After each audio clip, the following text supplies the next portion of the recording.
आता निवडणुकीला 2 दिवस असताना ही निवडणूक पुढे ढकलण्याचं कारण काय? कारण काय? याचं कारण इतकंच आहे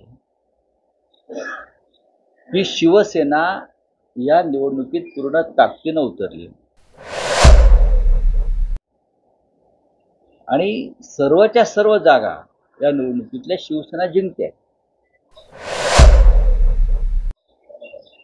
हे दिसून आल्यावर डरपोक शिंदे सरकारनं, मी डरपोक हा शब्द यासाठी वापरतो की त्यांना कोणत्याही निवडणुकांना सामोरं जाण्याची हिंमत नाही. विद्यापीठाच्या, ज्याला आम्ही अधिसभा म्हणतो, एक प्रकारचं मुंबई विद्यापीठामध्ये हजारो विद्यार्थ्यांचं प्रतिनिधित्व करणारे, विद्यापीठाला दिशा देणार आणि विद्यापीठाच्या संदर्भात महत्त्वाची भूमिका बजावणारी सिनेट म्हणजे अधिसभेची निवडणूक ही दुसऱ्यांदा पुढे ढकलली.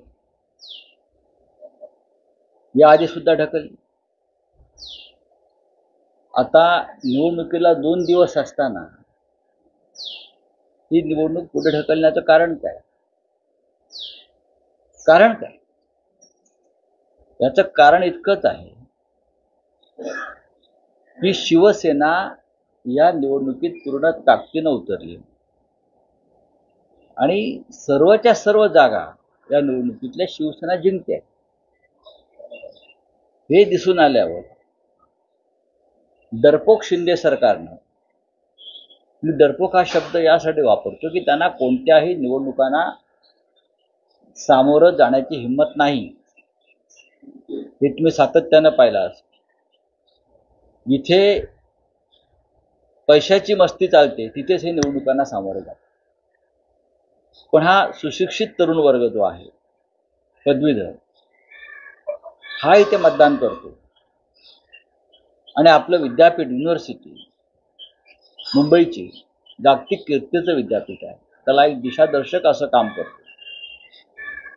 ही निवडणूक आपण हरतो हे लक्षात आल्यावर डरपोक शिंदे सरकारनं ही निवडणूकच रद्द केली. ही दुसरी वेळ आहे. मला आश्चर्य वाटतंय नरेंद्र मोदी आणि त्यांच्या एकंदरीतच कारभाराचं. मोठी मोठी भाषणं करतात लोकशाहीवर. निवडणूक आयोगाचा संबंध येत नसला तरी मुंबई विद्यापीठाचे कुलगुरू हे या सरकारच्या बोळ्यानं दूध पितायत का, हा आमचा पुढला प्रश्न आहे. जे सरकार म्हणजे मोदींचं सरकार, मोदींचं म्हणण्यापेक्षा कुबड्यांचं सरकार, एक देश एक निवडणूक या योजनेचे ढोल वाजवत आहे. पण आमच्या मुंबई विद्यापीठाच्या सिनेटच्या निवडणुका घेण्याची हिंमत त्यांच्यामध्ये नाही. 2दा रद्द केली. मुंबई महानगरपालिकेची निवडणूक घेण्याची हिंमत नाही. मुंबई विद्यापीठाची निवडणूक घ्यायची हिंमत नाही. तुम्ही कोणत्या निवडणुका घेणार आहात? ज्या निवडणुका पैशाच्या जोरावर तुम्ही जिंकू शकता, ईव्हीएमचा गैरवापर करून जिंकू शकता, पोलीस यंत्रणेचा वापर करून तुम्ही जिंकू शकता, अशाच निवडणुकांना तुम्ही सामोरं जाणार आहात. पण जिथे लोकांची मते विकत घेता येत नाही, जिथे ईव्हीएम नाही, तिथे निवडणूक घेण्याची तुमची हिंमत नाही. हे पुन्हा एकदा दिसून आलं. खरं म्हणजे या निवडणुका रद्द करून संपूर्ण पदवीधर तरुण वर्गाचा त्यांनी रोष ओढवून घेतला, हा संताप ओढवून घेतला, एवढंच मी सांगतो.